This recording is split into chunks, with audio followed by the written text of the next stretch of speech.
Bueno, se irá incorporando el resto del alumnado para continuar, pero nuestra ponente, compañera, va a estar con nosotros un ratito, pero se tiene que ir. Carmen Barrera, compañera de la Confederal, de la Ejecutiva Confederal, pues es muy viajera, le toca viajar mucho y tiene que ir a coger un avión en un ratito. Carmen viene a aterrizar un poco el tema de qué se está trabajando en Europa y su ponencia la hemos titulado ¿Qué se está haciendo en Europa? Y bueno, aunque todos la conocéis, porque la conocéis de la Comisión Ejecutiva Confederal, ella es secretaria de Políticas Europeas, sí que quería contaros un poco cuál ha sido su trayectoria, tanto en la UGT como su propia formación académica. Es sevillana y es funcionaria de carrera de correos. Se graduó en Relaciones Laborales y Recursos Humanos por la Universidad de Sevilla. Es máster en Administración y Dirección de Empresas con especialidad en Finanzas Corporativas Internacionales, además de técnico superior en Prevención de Riesgos Laborales con las especialidades de Psicosociología y Ergonomía Aplicada por la Universidad Autónoma de Madrid. Se afilió a la UGT en el año 1989 y en 2001 ya se incorpora al sector postal de la Comisión Ejecutiva Regional de la Federación de Servicios Públicos de UGT Andalucía. En 2005 pasa a formar parte de la Comisión Ejecutiva Federal de la Federación de Servicios Públicos de UGT como secretaria de Acción Sindical. En 2014 se incorpora como secretaria de Relaciones Institucionales y Coordinación del Área Externa a la Comisión Ejecutiva de UGT Andalucía y es en el año 2016, en el 42 Congreso Confederal de UGT, que es elegida secretaria de Política Social, Empleo y Seguridad Social. Asume la presidencia en funciones en abril de 2019 hasta enero de 2020 del Consejo Económico y Social, convirtiéndose en la segunda mujer de la historia del Consejo en acceder a este cargo. En septiembre de 2020 se incorpora al Consejo Económico y Social Europeo como miembro del Grupo de los Trabajadores, formando parte de la sección de Economía, Eco y Empleo y Políticas Sociales, SOC. Además, desde el pasado mes de abril es vicepresidenta del Grupo de Trabajadores del Consejo Económico y Social Europeo. Y en el 43 Congreso Confederal de la Unión General de Trabajadoras y Trabajadores, celebrado en Valencia el año pasado en mayo, fue elegida secretaria de Políticas Europeas. Bueno, una amplia y dilatada experiencia y un gran expediente académico. Y bueno, sin más te paso la palabra, nos va a hacer la presentación desde el atril porque nos tiene una presentación. Así que muchísimas gracias, Mari Carmen.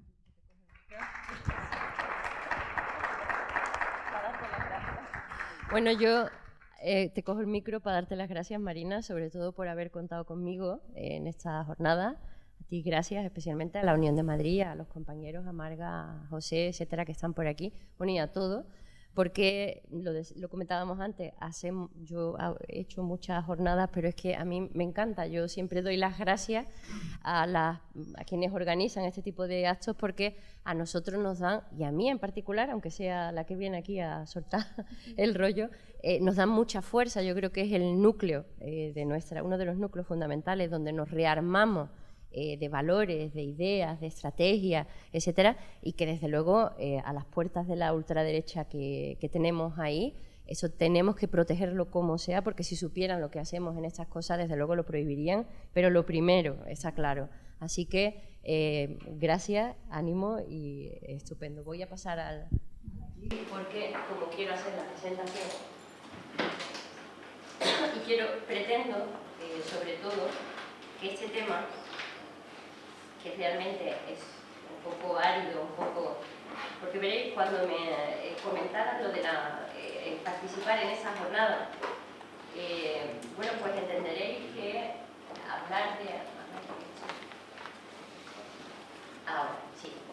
hablar de este tema, la verdad que es un poco árido, porque no es quizá un tema que aparentemente esté en el núcleo de nuestras responsabilidades sindicales, ¿no? La transición energética, climática, ¿no? Parece como que se nos queda un poco en el externo, en la periferia, ¿no? De lo que son nuestras cuestiones fundamentales. Y sin embargo, lo que yo voy a pretender con esta presentación es cambiaros la idea, es decir, es exactamente lo contrario. Y os diría más, si es así, es porque realmente están consiguiendo que pensemos que esto no es una materia de los sindicalistas. Yo creo que tendríamos que cambiar el esquema de pensamiento en esa vía. Es decir, la transición climática y la transición energética son cuestiones primordiales para nosotros como sindicalistas. Lo vamos a ver a lo largo de la presentación, si no funciona eso. Y, en fin, tienen que ser además núcleo, lo digo ya, aunque lo repetiré luego, de nuestra acción como sindicalistas en los centros de trabajo, en el diálogo social, pero también en la negociación colectiva verde. Esta es la materia del futuro a la cual nos vamos a tener que dedicar. Por tanto, os va a escuchar y vais a ver lo árido y vais a decir, Jolín, ¿eso qué es? ¿No? Y tal y cual. Os pido que reflexionéis al respecto porque realmente, si no hubiéramos tenido la pandemia, probablemente tendríamos claro que la amenaza climática es la principal crisis, el principal desafío al que nos enfrentamos, no solo como sociedad, sino también, por supuesto, como trabajadores. Bueno, hago un repaso muy rápido porque quiero también daros una visión, digamos, de lo que se está haciendo en Europa, que es algo de lo que me han pedido. Como veis, todo es relativamente reciente porque la primera directiva que aparece con normas comunes sobre el mercado interior de la electricidad del 96, pero realmente hasta el Tratado de Lisboa en 2007 no se adopta una postura en la cual se habla por fin de hacer una actuación conjunta europea para tratar que hubiera un verdadero mercado europeo de la energía. Es a partir del Tratado de Lisboa donde comienza pues, a haber los primeros planes estratégicos a nivel europeo que desembocarán en la situación que estamos ahora. Pero fijaros, yo sobre todo quiero que os quedéis con la idea de que la Unión Europea se ha desarrollado muchísimo a nivel económico y sabemos que el principal producto es el euro, la moneda común. Sin embargo, otras cuestiones, y esta es una de ellas, han quedado de lado y ha sido en fechas recientes donde ya se ha comprobado que efectivamente la energía y a nivel europeo una política energética común es algo que es fundamental y desde luego con la guerra de Ucrania creo que la conciencia está más que clara de cómo afecta todo eso, ¿no? Bueno, a partir del 2013, a partir del 2008, pues se desarrolló una estrategia que empezó a funcionar a partir de 2013 con efectividad entre los años 13 y 20, donde ya se marcaron una serie de pilares que los tenéis aquí. ¿Qué persigue la política energética europea? ¿Cuáles son los pilares de esta política? Pues ganar en una seguridad energética, es decir, que no tengamos vaivenes como los que hemos tenido a raíz de la guerra de Ucrania, que además por fin se empieza a haber un concienciamiento ligado, por supuesto, con el cambio climático, que necesitamos consumir menos energía y que la energía que tengamos sea más eficiente, que también efectivamente esa energía que utilizamos y que utilizamos mal y derrochamos incluso, produce un efecto en el clima que necesita que nos planteemos otro reto, la descarbonización de la economía, porque veréis, por mucho que nos digan, realmente la energía, el gasto, el consumo de energía es la principal fuente creadora de gases de efecto invernadero, lo vais a ver ahora más detalladamente. Por tanto, como vais viendo, los objetivos van ligados con los otros. ¿Y después qué necesitamos? Pues necesitamos un mercado energético integrado. ¿Integrado qué quiere decir? Pues que funcione para todos y que no volvamos a crear otro pilar de desigualdades en Europa, donde unos tengan acceso a la energía en mejores condiciones que otros, donde unos tengan normas más beneficiosas perdona. Perdona, gracias, se me oye mejor. Os torturo, perdona. Y porque, como yo digo siempre, el avance de la Unión se plantea en los tratados fundadores en torno a la figura, os sonará, de la cohesión, de las políticas de la cohesión. ¿Esto qué quiere decir? Que no podemos crear con las medidas y las directivas y las políticas que se tomen en Europa, más desigualdades y situaciones desfavorables de unos estados con otros. Claro, todo eso que os he contado, ¿qué requiere? Pues requiere investigación e innovación, efectivamente, claro.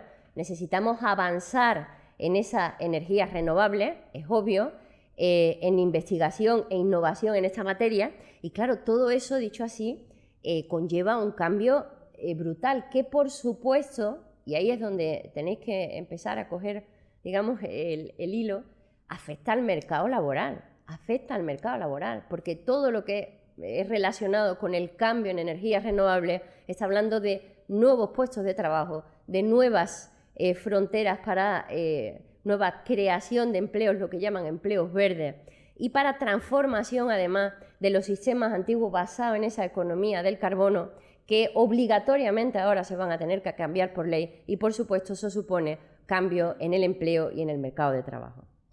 Pues bueno, a ver, vamos allá. Aquí, eso es.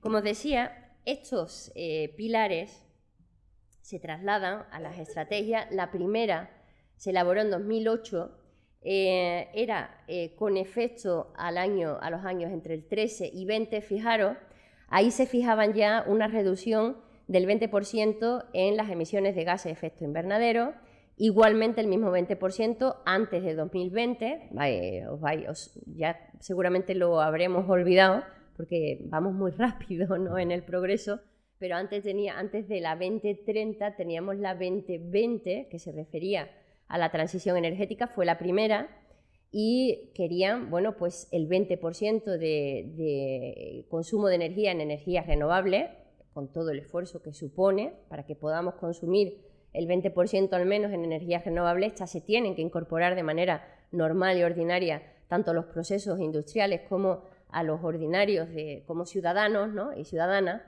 Y fijaros, más difícil todavía, el 20% de mejora de la eficiencia energética.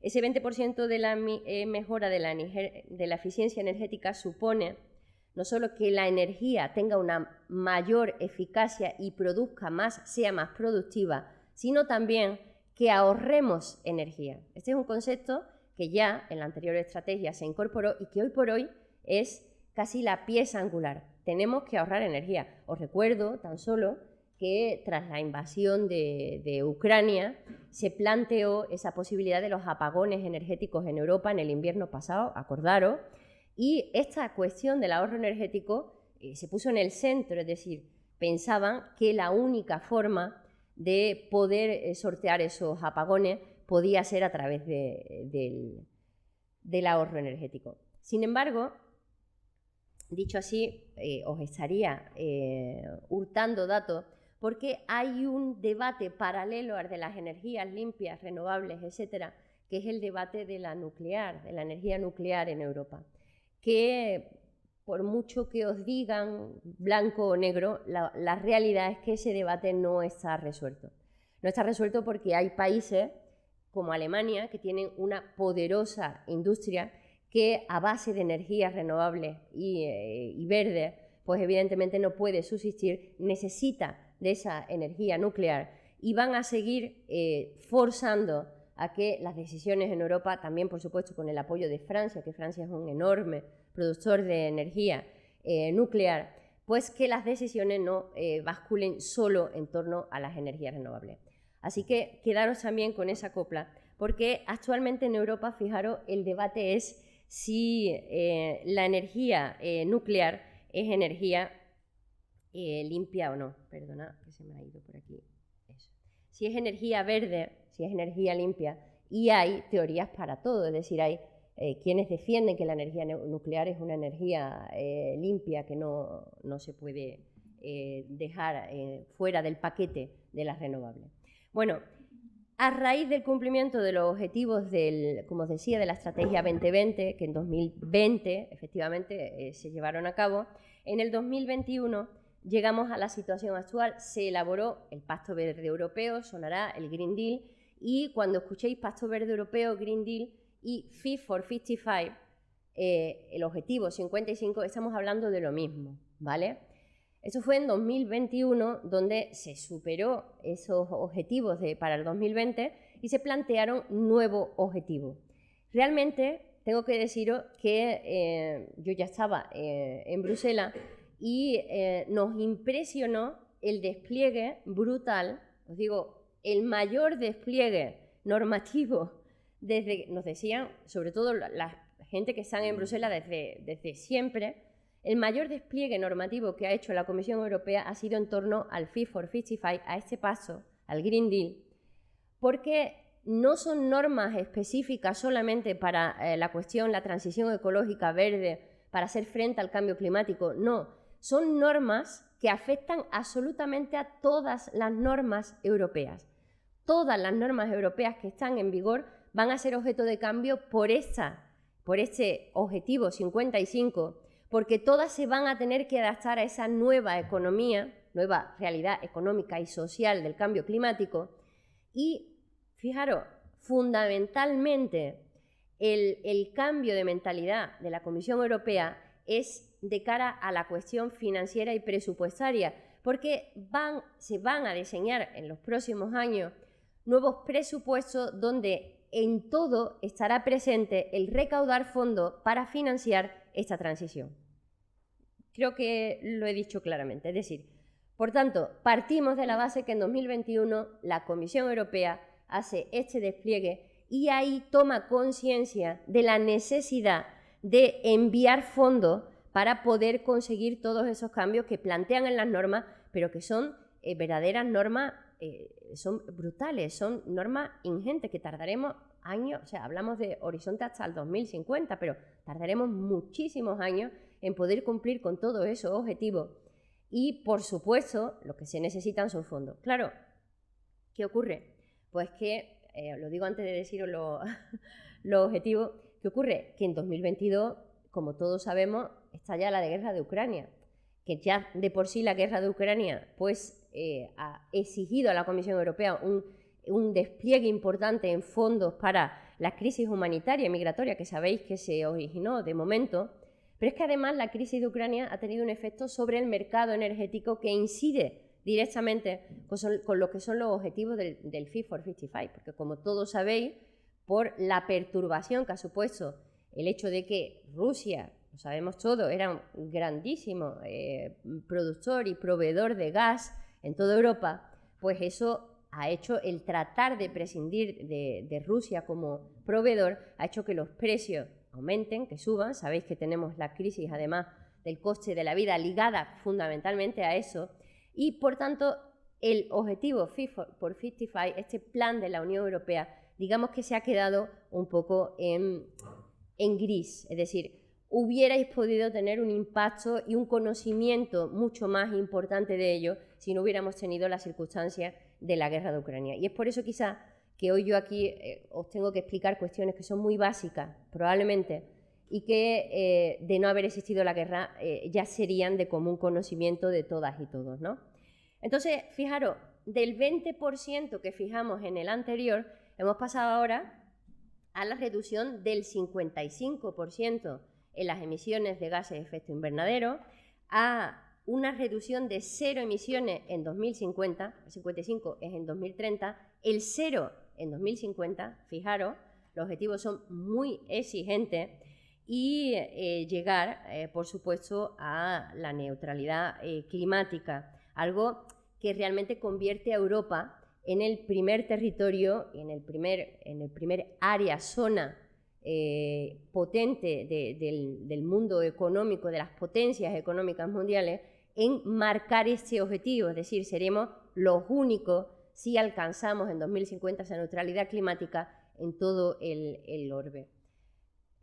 Aquí hago un inciso y una maldad, es decir, si somos los únicos, realmente, lo digo para la reflexión, ¿no?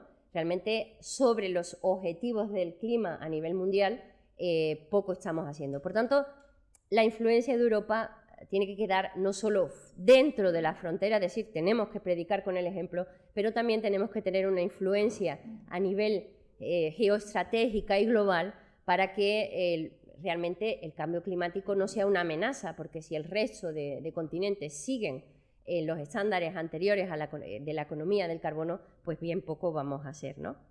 Bueno, y ligado a esta estrategia se ponen en marcha por primera vez cuestiones muy importantes como son el Fondo Social para el Clima, que os sonará. Se afectan también, ponen en marcha también un régimen de comercio sobre los derechos de emisión, sobre todo en la frontera. Se hacen objetivos cada vez más potentes sobre las energías renovables y también hay mecanismos de ajuste relacionados con esto. Bueno, aquí os explico rápidamente. Esta fue, como os decía antes, respecto al Fit for 55, en 2022 la Comisión Europea publica el plan REPowerEU, que os sonará, me imagino, porque ha tenido bastante difusión, donde se plantean el tener una verdadera estrategia energética europea. Os sonará la exención ibérica, ¿verdad? Os suena la exención ibérica con las facturas de la electricidad, ¿verdad? Os suena la posición de Alemania sobre lo que os he contado antes, sobre las nucleares, el desacuerdo de Francia, porque por primera vez se pone, el Fit for 55 coge un atajo y ponen de relieve la cuestión energética a través de este plan. Claro, se pone también de manifiesto que lo que sabemos, y hago también aquí el inciso, la transición climática no afecta a todos por igual en Europa, no hace falta que lo diga. Hay zonas en Europa que le llamamos zonas o regiones en transición donde la economía era intensiva en el carbono. Esas van a tener que cambiar mucho más y están cambiando mucho más que otras. Pero también hablamos de transporte, diversificación de suministro en torno a la energía, porque el problema de la energía es dónde se produce y dónde se consume y cómo se transporta. Habéis oído hablar del pacto entre España y Francia para ese gasoducto, ¿no?, que pretendían hacer por Barcelona. Todo está implicado aquí, ¿vale? Es una estrategia, la REPowerEU, que quieren darle continuidad con, pues sobre todo el objetivo es conseguir que Europa sea independiente de suministros externos en energía, es decir, poder borrar el suministro de gas de Rusia, ¿no?, a las industrias alemanas, ¿vale? Digámoslo así, de lo que es el territorio europeo para poder ser fuerte, más resiliente frente a crisis, frente a vaivenes sobre todo, porque la crisis no es una crisis de energía, eso sería quizá lo menor. El problema es que esa crisis de energía es una crisis del coste de la vida para las ciudadanas y ciudadanos europeos. Y estamos hablando, en definitiva, de pobreza. Algo que en Europa, fijaros, si nos lo dicen, os lo cuento yo, se teme mucho desde la anterior crisis financiera. Se ha reconocido mucho en Europa, a nivel de Europa, el daño que hizo las tasas de pobreza que quedaron después de la crisis financiera anterior.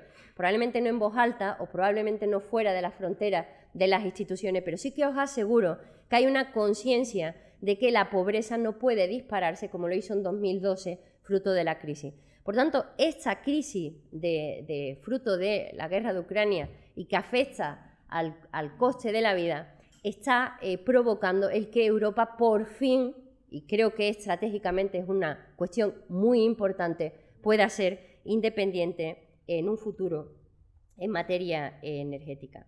Bueno, y paso rápida porque quiero llegar a ver. Vamos a ver. Aquí tenéis la cuestión clave, es decir, lo que se incorpora ahora a todo, la eficiencia energética. Necesitamos energía limpia, pero necesitamos energías que sean más productivas, que provoquen menos desperdicio de energía y necesitamos sobre todo energía que nos permita almacenarla y ahorrarla, las dos cosas, para poder ser dueños de la distribución de esa energía, ¿no? En ese sentido, finalmente en este año, el objetivo que se había marcado en el plan del Fit for 55, que os he dicho que es del 21, de eficiencia energética, se ha subido. Es decir, después de este REPowerEU, se ha llegado a la conclusión que hay que subir ese objetivo y este año se ha marcado en un 11,7%, no sin dificultades, ha sido hace muy poco, en marzo. Y además, fijaros, aquí, y para que os quedéis un poco con lo que, cuando hablamos de eficiencia energética, ¿de qué hablamos? Pues mira, estamos hablando de edificios. en definitiva, porque los edificios son responsables del 40% de la energía que se consume. Y, como os he dicho, la energía que se consume es la principal responsable de las emisiones de efecto invernadero. Y, por tanto, finalmente en Europa se está elaborando una directiva que va a hablar de cómo tienen que ser energéticamente eficientes los edificios. Y se plantean objetivos de que antes del 2030 todos los edificios nuevos que se hagan ya sean neutros climáticamente, y los que se han construido habrá que modificarlos para que sean neutros climáticamente hablando en 2050. Fijaros si es importante, pero es importante no solamente en cuanto a las emisiones de gases de efecto invernadero y lo que supone para el cambio climático, es importante ligado a la crisis que os he hablado antes, la del REPowerEU. Cuanto más neutros sean en emisiones de gases de efecto invernadero y más eficientes energéticamente sean los edificios, más ahorro de energía habrá, menos consumo habrá, menos factura para los ciudadanos y más se podrá combatir lo que es la la pobreza energética, ¿vale? En esta cuestión, evidentemente, el papel de las energías renovables, lo vengo diciendo todo el rato, son clave.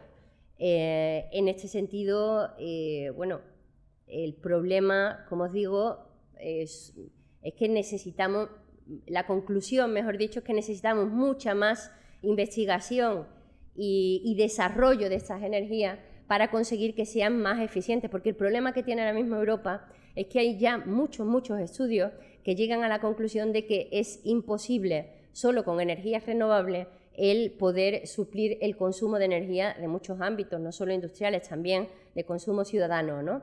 Claro, aquí vuelvo a hacer el inciso, es que el cambio climático y el uso de las renovables tampoco afecta para todos igual, porque claro, un plan de energías renovables en Noruega no es un plan de energías renovables en Málaga, ¿verdad que no? Lo tenemos claro. El plan de energías renovables en Noruega en invierno es imposible. ¿Me escucháis? Imposible. Por tanto, no se puede todo fiar a esa producción de energías renovables en el terreno. Es por eso que se están investigando y avanzando sobre todo en las baterías para poder almacenar energía de Málaga que se transporte por vía rápida a Noruega en invierno, por ejemplo, aunque os parezca una barbaridad. Pero son las soluciones que se tienen que investigar en esa investigación y desarrollo que es necesaria. Pero que nosotros aquí también tenemos una reivindicación y anotarla ya. Y es que, por supuesto que es muy importante avanzar en investigación y desarrollo en renovables y en la cuestión de la energética, evidentemente para la eficiencia energética en definitiva, pero también necesitamos inversión potente y no menor en lo que es formación y capacitación, no solo de las personas trabajadoras, que es lo fundamental, sino de toda la ciudadanía, porque es que todo nos está cambiando. Y la transición climática como la digital afecta a toda la sociedad, a todas las personas en el uso de su vida diaria, ¿vale? Por tanto, nosotros ahí, quedaros con la nota, cuando hablan de inversión en este tipo de energía y en desarrollo de nuevas fuentes de energía, hablamos también de necesidad de inversión en formación y capacitación de las personas trabajadoras.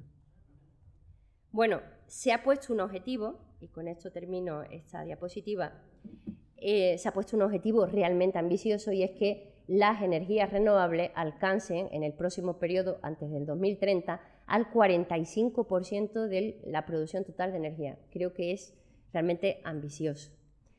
Bueno, ¿y qué decimos nosotros aquí? Porque claro, os lo he dicho en un principio, ¿no? Es que como ciudadanos y ciudadanas europeos, europeas, pues es un deber moral y una obligación ya legal también, hay que decirlo, ¿no? El tratar de que nuestro clima, nuestro medio ambiente no se degrade, ¿no?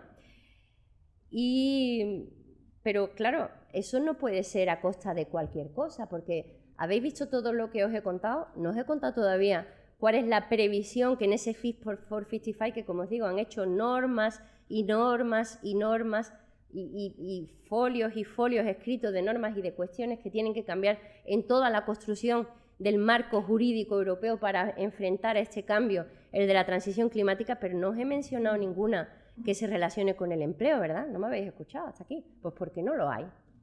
Anda. Pues porque resulta que cuando la Comisión Europea se pone a hablar del impacto del cambio climático en la sociedad europea, pues se le olvida que los trabajadores y las trabajadoras y el empleo es una cuestión nuclear. No es una cuestión, es una cuestión nuclear de nuestro modelo social europeo.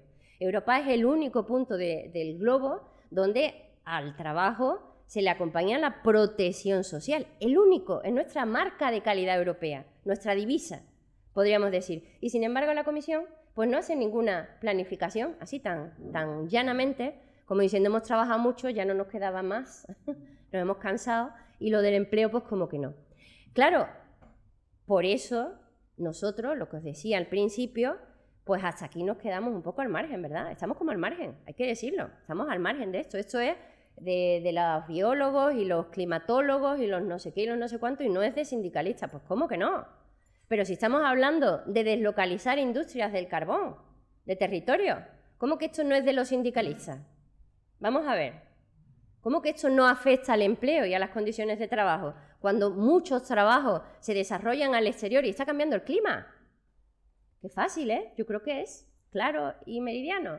Entonces, en Europa comenzamos a protestar de manera importante porque, claro, cuando analizamos el Fit for 55, lo que os digo, es infumable que no se haya hecho ninguna previsión en materia de empleo. Y además tampoco tiene sentido, porque fijaros, si se hace esta transición climática bien hecha, como los nuevos empleos son de una mayor cualificación, lo normal, lo lógico que tendría que ser es que tengamos un mejor mercado de trabajo con mejores condiciones de trabajo. Pero claro, hay que hacerlo bien, no mal. Si se hace mal, pues es lo que está ocurriendo. Fijaros, aquí os pongo claramente lo que son las estadísticas, para que lo visualicéis en un cuadro, de las diferentes industrias. No sé si lo veis, abajo tenéis carbón, petróleo, gas, minerales críticos, tecnologías innovadoras. Si os dais cuenta, lo que se plantea en pérdidas de empleo, estamos hablando en carbón, petróleo y gas. Claro, es lógico, son las industrias que se van a abandonar, es lo que se va a abandonar, la producción de carbón, de petróleo y de gas. Sin embargo, en todo el resto, hay un crecimiento neto de empleo. ¿Lo veis? Claro, ¿cuál es el problema aquí? Está muy sencillo.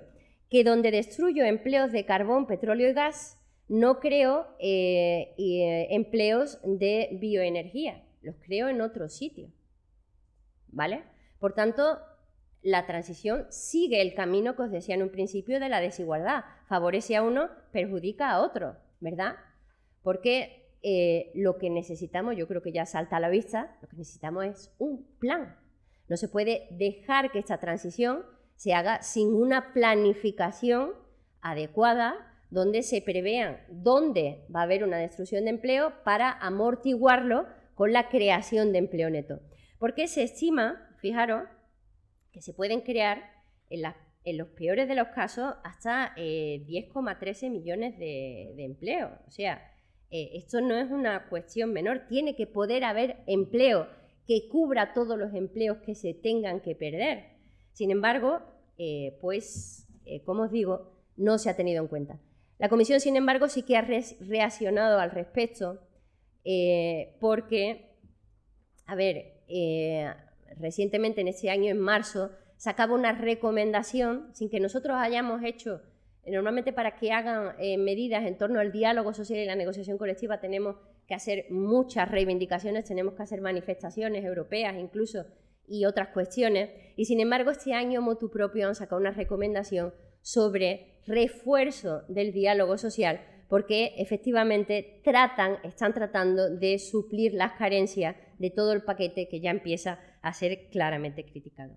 Bueno, ¿qué hemos hecho nosotros? Pues veréis, nosotros como UGT en el SESE, os lo ha comentado Marina, yo soy miembro del Comité Económico y Social, pues hemos elaborado, o sea, la próxima presidencia española pidió una serie de dictámenes exploratorios, y algunos dictámenes de los que pidió estaban relacionados con la transición energética. Bueno, aquí os pongo esta diapositiva, que como voy hablando tantísimo, diréis, ¿por qué es importante la transición justa? Bueno, pues ahí lo tenéis, porque es que no puede ser de otra manera. La transición tiene que continuar engrosando los objetivos de los tratados europeos sobre cohesión social y regional, y para ello pues hay que crear empleo de calidad, hay que capacitar y formar a las personas trabajadoras, hay que crear riqueza en las regiones que se van a ver afectadas por ese abandono de la economía del carbono, y por supuesto hay que innovar, hay que, lo que os decía, tratar de que las energías renovables y los nuevos modelos energéticos sean cada vez más eficientes, ¿no? Y todo ello lleva también aparejado nuevo motor de creación de empleo, ¿no? Bueno, como os decía, nosotros hemos hecho en el Comité Económico y Social, pues, espera que me descoordino, sí, voy bien. Hemos hecho una opinión, un dictamen. Los dictámenes que nosotros hacemos en el Comité Económico y Social tienen mucha importancia porque van destinados directamente a la comisión, donde ya directamente le decimos que el impacto, esto que os estoy diciendo, que no puede haber una transición climática o energética con impacto negativo en el empleo. Es cierto que nosotros hicimos este dictamen y es verdad que la recomendación sobre el diálogo social apareció a continuación, pero además que no tiene sentido, porque, como vais a ver ahora, el mecanismo para la transición justa, que es sobre lo que se basa toda esta transición climática, se basa sobre todo en planes territoriales de transición justa. Y cuando digo territoriales, no hablo de planes nacionales, ojo, hablo de planes regionales, provinciales y de empresa incluso, ¿vale? No hablamos de planes, un plan por país, como yo escucho por ahí, no hablamos de eso. Bueno, este mecanismo de transición justa se apoya en el Fondo de Transición Justa, en un régimen de transición justa para dar mayor inversión a las empresas, y después también préstamos al sector público. En total, fijaros, hacen que las cifras coincidan, pues al final estamos hablando de movilizar hasta 55.000 millones de euros. Veis que cuadra con lo que son las cifras del Fit for 55, ¿no? Sin embargo, aunque os puedan parecer muchísimos dineros, 55.000 millones, lo cierto es que en absolutamente todos los dictámenes que estamos haciendo al respecto, estamos diciendo que es muy insuficiente, es decir, el mecanismo para la transición justa necesita más fondos. Probablemente, como os decía en un principio, había más fondos destinados hasta que la guerra de Ucrania, la crisis humanitaria y el problema de la subida del coste de la vida, de la crisis energética, se cruzara en el camino del Fit for 55. Pero que tengáis claro que la reivindicación permanente es que necesitamos más fondos, no solo fondo para la ciudadanía, y sobre todo porque, fijaros, hablamos de que la ciudadanía necesita, hay brecha digital y hay brecha también ecológica, y cuando hablo de brecha ecológica hablamos de necesidad de formación que afecta sobre todo a colectivos más vulnerables, y eso necesita inversiones en formación y en capacitación.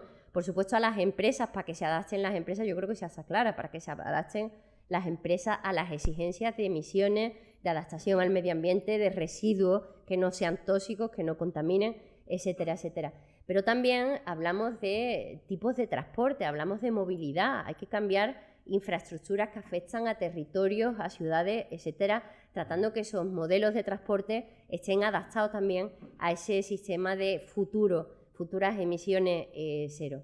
Por tanto, es un paquete, como veis, que lo engloba todo, que tiene que repercutir a todo, y para lo cual es importantísimo, como decía en un principio, algo que no hizo de entrada el Fit for 55, una planificación.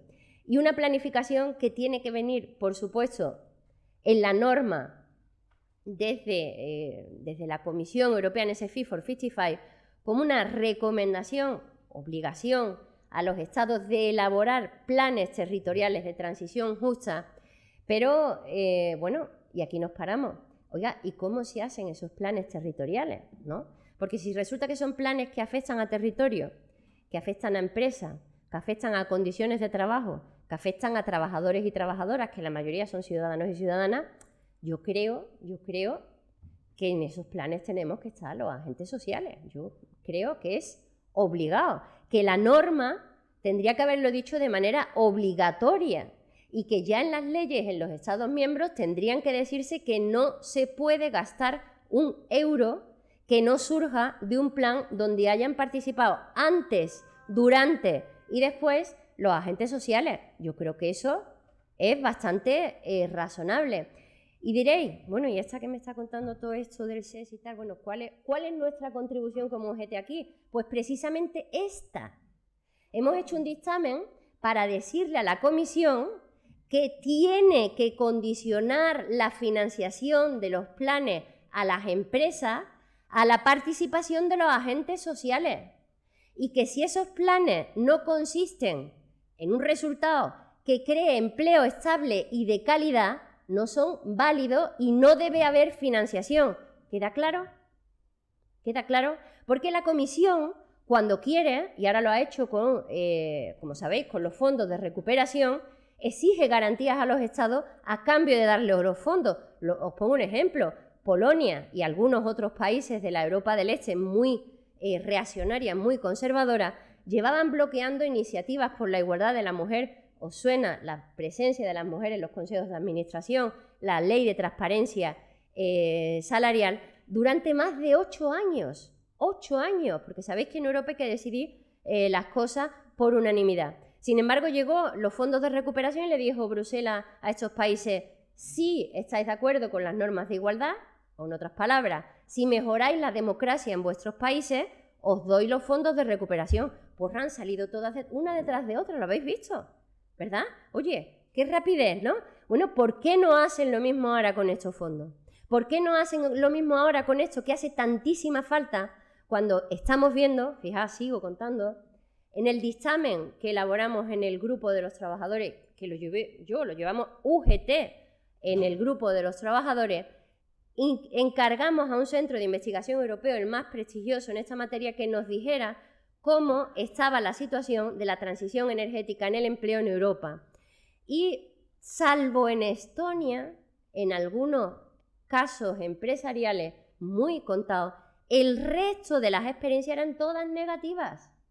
Fijaros, las de la industria de las minas de aquí, de Castilla y León, ¿vale? Que creo que todo el mundo tenemos presente el conflicto de los mineros, que no es de ahora, pues salvo ese, que es algo que en medio se puede plantear como algo socialmente aceptable, porque es verdad que ha habido mucho diálogo social, mucha negociación para la recolocación de trabajadores y trabajadoras en el resto de Europa. En Alemania, un auténtico desastre, una catástrofe.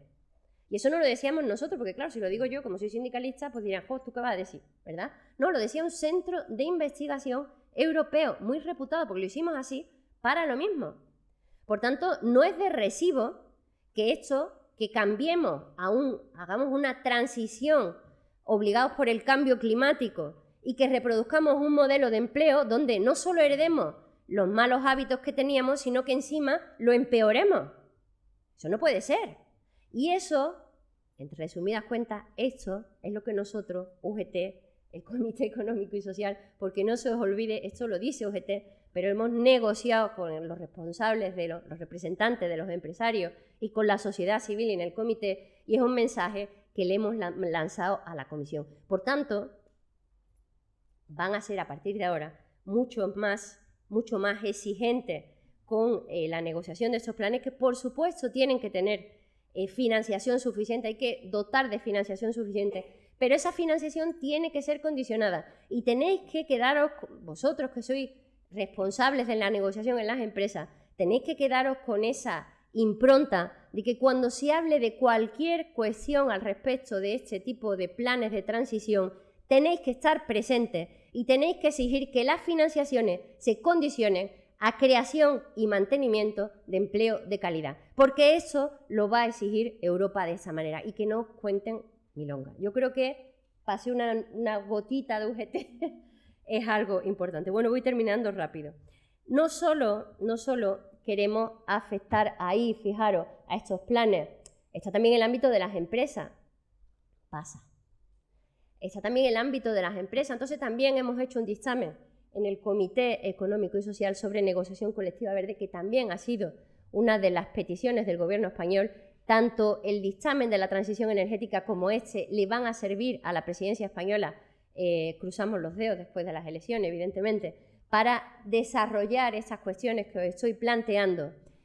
La negociación colectiva verde también tiene que ser un instrumento, es decir, todo no es diálogo social. Las empresas tienen una participación porque reciben fondos, ¿verdad? Entonces tienen la obligación de cambiar la forma de funcionar las empresas para adaptarlas a las exigencias climáticas. Por tanto, los representantes de los trabajadores tienen que estar y participar de esas decisiones, ¿cierto o no? Igual que participamos en la negociación de jornada y de salario en las empresas, también participamos en si a partir de ahora pues se nos va a cambiar pues no sé, la forma de transporte de la empresa para adaptarlo a las exigencias climáticas. Nos afecta a nosotros, ¿no? Si hay cualquier tipo de actividad que cambie con motivo de la cuestión climática en la empresa y relacionado con esa obligación legal y con ese recibo de fondo de la transición justa, ¿vale? Pues nosotros tendremos que estar pendientes y, por tanto, tendrá que crearse órganos en las empresas, como son, por ejemplo, la figura del delegado o delegada de medio ambiente en la empresa. Jolín, que no pasa. No me hace caso. Pasa. No pasa. Se ha quedado sin energía. Los comités de medio ambiente, bien, ya. Los comités de medio ambiente en el ámbito de las empresas, ¿vale? Son ideas que nosotros planteamos, ¿vale? ¿Y cómo conseguimos que se desarrolle esta negociación colectiva verde? Pues mira, ya voy terminando. Pues mira, esta negociación colectiva verde se tiene que desarrollar. Nosotros los dictámenes que hemos hecho lo hemos trasladado a una guía que con el nuevo área de medio ambiente la publicaremos después del verano, porque ahora estamos en un periodo, ya sabéis, un poco, en fin, y además con la perturbación de las elecciones, pero pretendemos en esa guía con una lista de cláusulas mínimas, de contenidos mínimos, que tengáis unos recursos para llevarlo a vuestras negociaciones, donde hablamos de la exigencia de formación, como digo, de la creación de empleo, en fin, de la movilidad laboral, que lo he dicho ya varias veces, incluso de la forma de organización de la empresa. Sabéis que la empresa no es dueña de las formas de organización si éstas afectan a las condiciones de trabajo. Ellas se pueden organizar, son dueños de organizarse como quieran, siempre que eso no afecta a condiciones de trabajo. Recordarlo, porque sé que las empresas abusan en ese sentido. ¡Ah! Sí, es que no pasa, vaya a tener que ponerlo. Ahora, bueno, aquí os repaso lo que os decía, los derechos que tenemos, es decir, ya de por sí la negociación colectiva nos reconoce derechos genéricos en materia de eso también, porque afecta a condiciones de trabajo, pero a partir de ahora tendremos que reclamar esos derechos específicos, instrumentalizarlo a través de los delegados y tratar de, en las empresas, además, que estén más vinculadas con el ámbito de medio ambiente, de tener un comité de medio ambiente donde se vean todas estas cuestiones, ¿no? Y, bueno, a modo de, muy rápido, para todo eso, pasa que no pasa, pásalo, ¿sí? A modo de muy rápido, rápida, esto es lo que he comentado antes, necesitamos formación. Necesitamos... Espera, para atrás, una para atrás. Necesitamos muchísima formación, por eso nosotros, y necesitamos tiempo para la formación, por eso nosotros, UGT, cuando digo nosotros, UGT, hemos insistido también en otro dictamen que le hemos mandado a la comisión, le decimos que, bueno, que la formación en cuestiones digitales y de medio ambiente y climáticas tienen que ser un derecho humano, porque nos afecta a todos y a todas y en nuestra vida diaria. Por supuesto, ese nivel de exigencia sube si estamos hablando de puestos de trabajo. Por tanto, hay que incrementar la inversión en formación y capacitación. Este año es el año europeo de las capacitaciones, por si no lo sabéis. Tienen que salir resultados concretos ligados al clima y a la transición climática, porque es lo que se está abriendo paso como lo más a futuro, lo más importante. Y necesitamos, fijaros, que esa formación y capacitación sea, con el desarrollo de la negociación colectiva verde, el primer contenido que negociemos en los centros de trabajo. Ese tiene que ser nuestro primer objetivo, porque sin formación y capacitación pocos derechos vamos a poder defender de nadie. No sé si me entendéis. Pasa. Una más. A ver, os hago a modo de conclusión, esto lo dejo para vosotros, porque casi que me tengo que ir. Aquí tenéis, la presentación la he hecho para esta jornada de hoy, es para vosotros, pero aquí tenéis pues un repaso de todo lo que hemos estado diciendo. Es decir, todo lo que se está haciendo lo tenéis ahí, el cambio de modelo que es necesario y todo lo que supone virar a Europa en esa economía intensiva de consumo de carbono a una economía neutra es algo que se estudiará en la historia si seguimos a futuro la especie humana mucho tiempo aquí, porque es algo verdaderamente brutal, pero también cómo tenemos que ir virando todo eso hacia el objetivo del empleo. Porque el empleo, o sea, a mí es que me hace mucha gracia cuando hablan en Europa, pasa otra, cuando hablan en Europa de la Europa social, el trabajo, lo digo siempre, es el elemento más sociabilizador que hay, es el que más poder de integración tiene. Por tanto, si no se tiene en cuenta el empleo, ¿qué clase de transición van a hacer? No hay futuro sin un pacto social que incluya la garantía del empleo y de mejora del empleo. También hay ligado, va ese tiempo de trabajo, esa jornada de las 32 horas que necesitamos, porque necesitamos tener tiempo para formarnos, jolín. Entonces, hemos hecho un proyecto piloto que lo hemos orientado con el Parlamento Europeo, que se está realizando actualmente y que lo vamos a llevar, lo hemos hecho nosotros, UGT, al Parlamento para que se adopten medidas también en reducción de la jornada. ¿Cómo nos vamos a formar si no tenemos tiempo? Y todo esto necesita de formación y capacitación de todas las maneras posibles. Por tanto, este es el recorrido que yo hago aquí en las conclusiones y sobre todo que os quede claro que la finalidad es que construyamos una Europa, construirla en definitiva. Bueno, aquí os hago también una serie de propuestas, pero eso lo podéis ya ver luego. Construyamos una Europa donde avancemos, porque queremos avanzar, pero avanzar, para hablar de progreso tendremos que hablar de igualdad. Por tanto, si hacemos una transición que lo que hace es exacerbar las desigualdades, porque ya lo he dicho todo el tiempo, la transición climática afecta de manera desigual a todo el continente europeo, tenemos que salvar esas desigualdades, porque sin igualdad, metéroslo en la cabeza, no hay posibilidad de progreso. Y desde luego, ninguno para las personas trabajadoras. Gracias.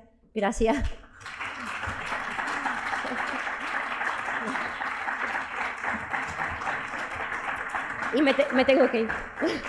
Bueno. Hola. Bueno. Nada, muchas gracias. Hoy en esta ponencia no abrimos turno de preguntas porque se tiene que ir. Como siempre, Mari Carmen, ha sido un placer. Eres brillante. Qué bien estamos representadas la UGT en Europa contigo. Así que muchísimas gracias por acompañarnos y que tengas buen viaje.